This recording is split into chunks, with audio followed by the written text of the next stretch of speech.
नमस्कार मित्रांनो, स्वागत आहे तुमचं आपल्या आम्ही चॅनलवरती। आज आमचा फिरण्याचा तिसरा दिवस आहे आणि आम्ही चाललोय कोल्हापूरला महालक्ष्मीच्या दर्शनाकरता। त्याच्या आधी आम्ही जेवणाचा टाइम झाला त्यामुळे आम्ही घरून जे आणलेलं सगळं त्याची तयारी आता करतो जेवणाची। आतून तुम्हाला दाखवतो की आता ती तयारी कशी।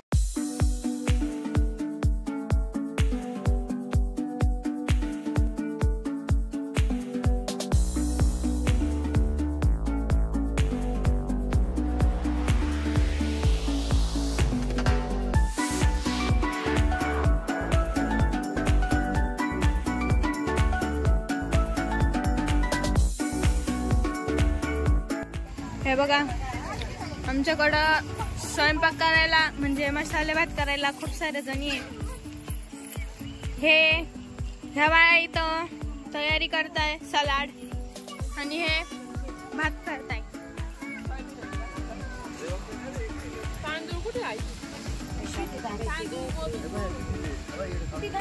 आणि आमच्याकडे एक स्पेशल शेफ आहे, हे बघा मधु मामा स्पेशल शेफ।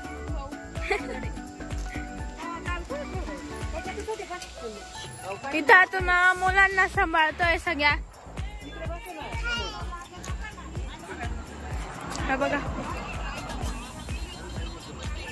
हा इथं स्वयंपाक चालू आहे पण तो हे बघा ही आमची गाडी, तो जो स्वयंपाक चालू आहे तो आम्ही पेट्रोल पंपावर करतोय। हे बघा, आम्हाला सगळीकडे खूप गरम झालं, इथं खूप थंडी थंडी हवा येते। एसीचे एवढी मस्त हवा आहे। इथं समोर रोड आहे।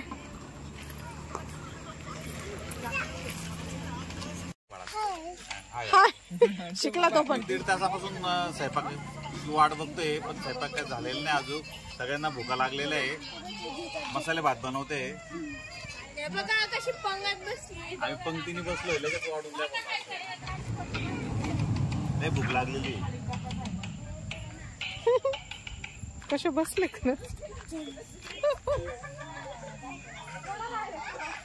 मामींचे मनोगत घ्या दोन। कोणती मामी?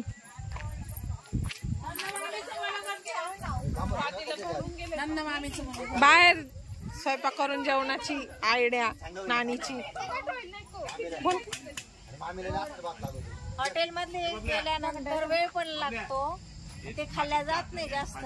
घरगुती जेवण खूप छान असतं आणि असं सगळे मिळून एन्जॉय कधीच होत नाही, म्हणून ते जेवण बनवायचं सुचवलंय। आणि आज काय गरम होत नाही त्याच्यामुळे मजा येते। गरम नव्हतं, असं मस्त गार हवा लागते, गार असं मस्त वाटतं। आता गार गार काल एक घास खायचो तर असं काम काय काय अर्थच नव्हतं काल। आता कसं मस्त गार वाटतंय, जेवण चाललंय।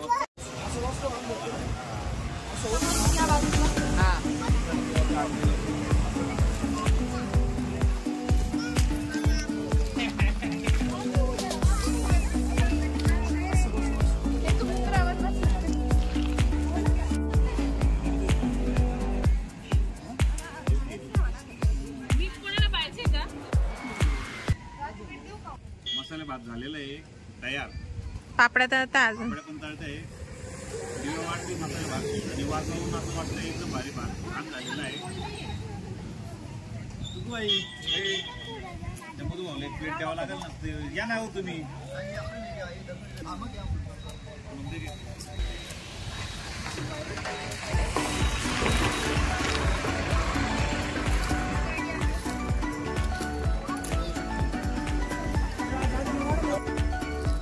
कसं झालंय भात सांगा सर?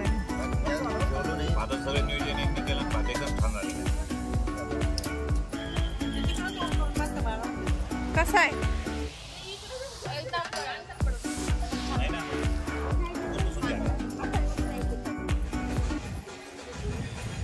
आता फक्त महिलांचं जेवण बाकी आहे, ज्यांनी स्वयंपाक केला त्याच जेवायचं, उशिरा जेवता येतात। स्वयंपाक एकदम बाहेर झालेला आहे, पुन्हा डायरेक्ट काटून पुसून खाऊन राहिले, एवढा छान भात झालेला आहे। जेवण वगैरे झाले आणि आम्ही जे लॉजिंग बुक केलं आता त्या पन्हाळ्याला लॉजिंग वरती थांबणार आहे आणि तिथून उद्या सकाळी लवकर 6 वाजताच आम्ही ज्योतिबाच्या दर्शनाला जाणार आहे अगोदर। चला बाकीचा व्हिडिओ आता तुम्हाला दाखवतो।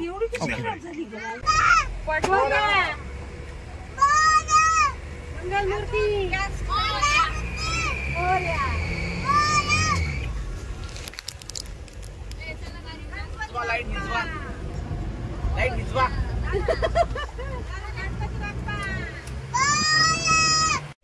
मंडळी, तुम्हाला सर्वांना सुप्रभात.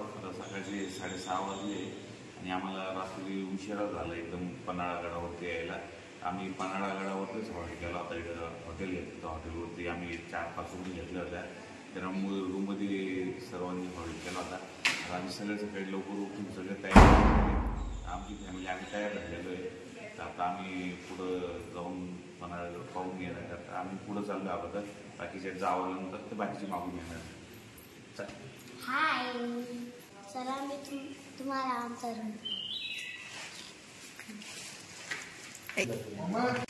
तिला आता मेकअप करते. आमची काल झोपच नव्हती झाली आणि आज सकाळी लवकर उठायला लागली.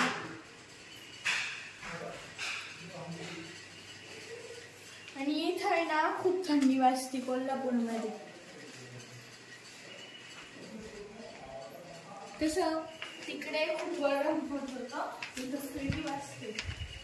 बाहेरचं क्लायमेट एकदम थंड आहे. पन्हाळा गडावरती एकदम गार वाटतंय बघा. आणि हे सगळे आजूबाजूला झाडं झुडपं आणि काही आंब्याचं झाड आहे. त्याचे आंबे किती खाली पडलेले तुम्ही बघू शकता. ते हे काय खाली आंबे सगळे. आम्ही एकदम उन्हाळ्यात पन्हाळा गडावरतीच हॉल्ट केलेला होता.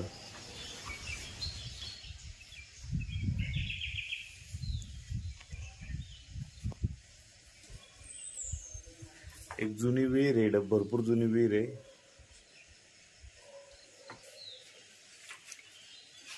तर आता आम्ही इकडून निघतोय पन्हाळा गडावरती. तर चला.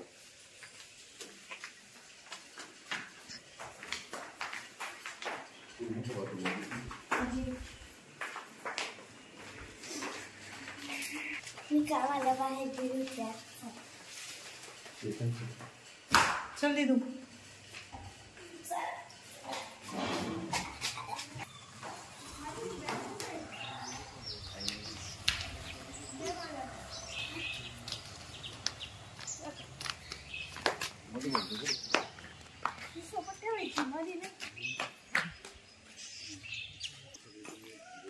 आम्ही हॉटेल सेंटर पॅलेस इथं हे हॉल्ट केला होता. एकदम छान हॉटेल आहे.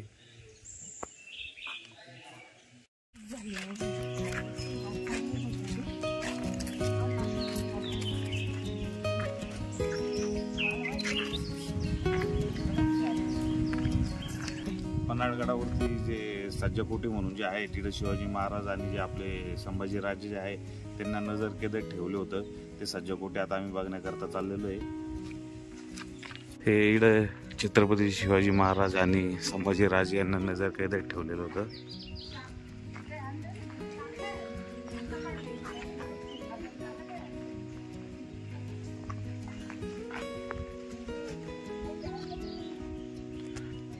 किल्ल्यावरतीच आंब्याचे भरपूर झाड आहे आणि इकडे सकाळी शाखा पडलेल्या आहे ते गोळा करत आहे.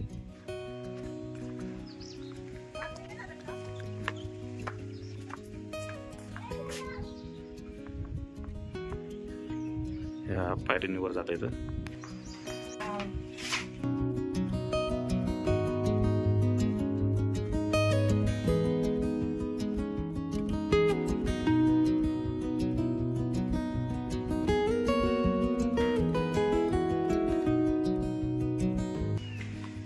सज्जाकोटीमधून परिसर असा दिसतो मागचा. हे पन्हाळा गाव आहे.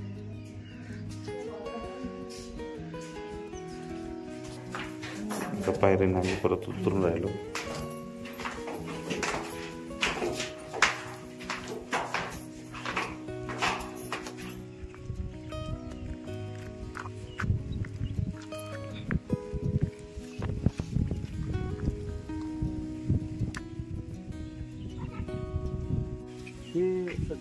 तीन मजली इमारत आहे. नाही, शिवाजी महाराजांनी संभाजी महाराजांना शिवाजी महाराजांना ही गाडी प्रत्येक पॉइंट वरती घेऊन जाते. ज्यांना फिरता येणार नाही अशा त्या गाडीवरती.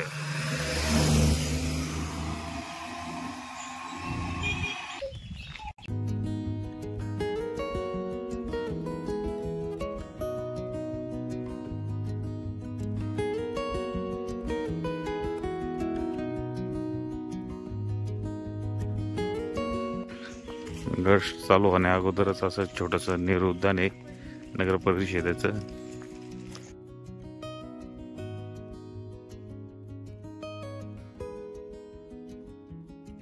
घरामधले जे आम्ही एवढं फॅमिली ट्रिप करता आलो त्याच्यातले आम्ही 4 ते 5 मेंबर गाड्यावरती गेलो होतो आणि आम्हाला पुढं जायचं. आम्हाला वेळेअभावी आम्ही पूर्ण गड बघू शकलो नाही.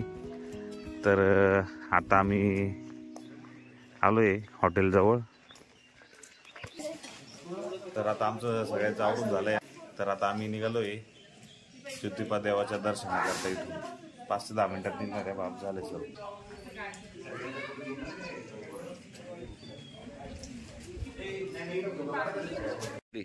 आता आम्ही सगळे पन्हाळगडावरती थांबलेलेच आहे आणि आता आम्ही 5 ते 10 मिनिटात निघणार आहे. तरी छत्रपती शिवाजी महाराज की जय. आणि इथून लगेच ज्योतिबाच्या मंदिराकडे जाणार आहे. ज्योतिबाच्या नावाने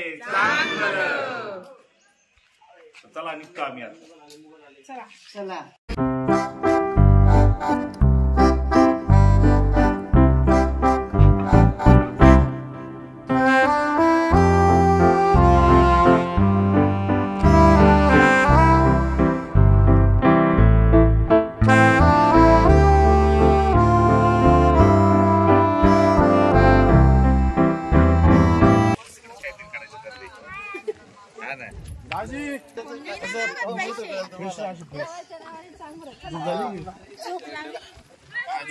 आता आम्ही ज्योतिबा देवाला पोहोचलोय आणि आता निघतो तिकडे लगेच. चला ज्योतिबाच्या दर्शनाला.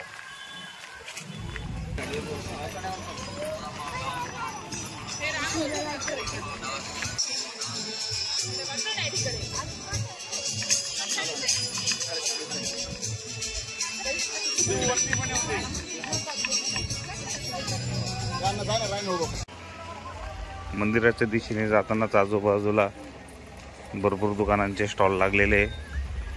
प्रसादांचे स्टॉल, खेळणींचे स्टॉल.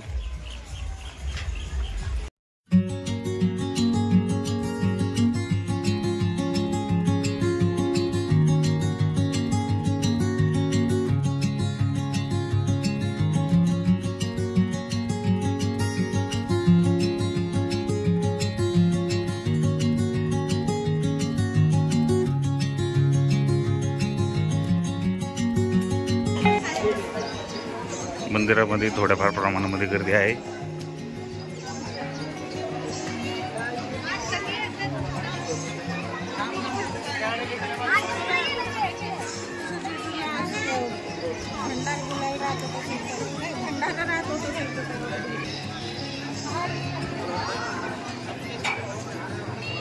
इकडे जे आहे ते मुखदर्शन आहे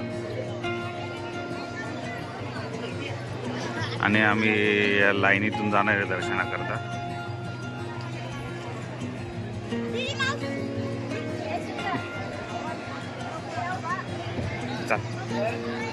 आम्ही लाईनीने चाललोय दर्शन रांगेकडून. हेच ना मग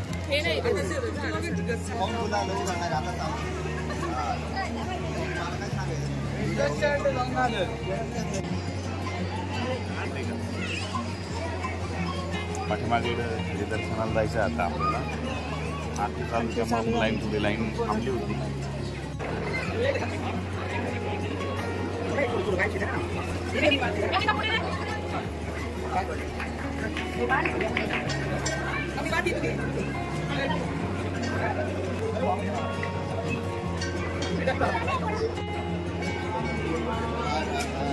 नाही दिव्या इकडे बघ ना, फोटो काढतो.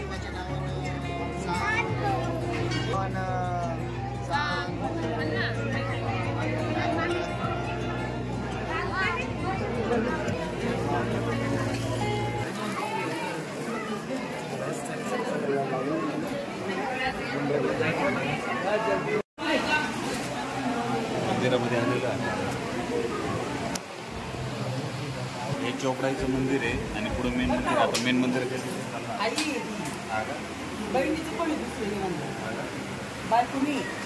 देवाच्या आईचं मंदिर आहे. ज्योतिबाच्या आईचं मंदिर. ज्योतिबाच्या आईचं, ज्योतिबा देव जे आहे त्यांच्या आईचं मंदिर चोपडाई. मंदिरात चाललो आम्ही.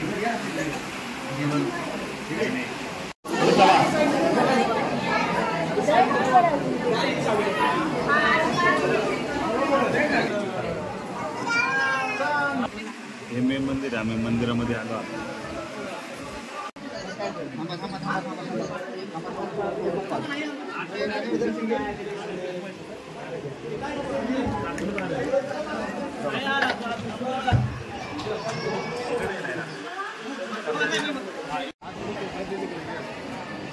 आमचं सगळ्यांचं दर्शन एकदम व्यवस्थित झालेलं आहे. थोडीफार गर्दी होती तरी पण दर्शन झालेलं आहे.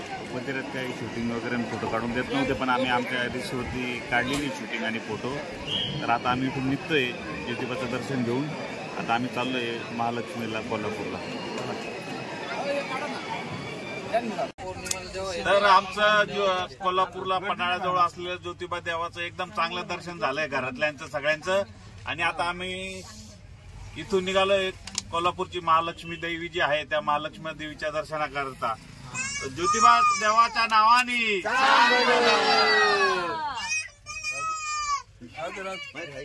तर आत्ताचा ब्लॉग हा आम्ही इकडंच संपवतो आणि आपल्या अनवे चॅनल लाईक करा, शेअर करा आणि सबस्क्राईब करा. आता पुढला ब्लॉग आम्ही कोल्हापूरला गेल्यानंतर तो नवीन ब्लॉग चालू करणार आहे.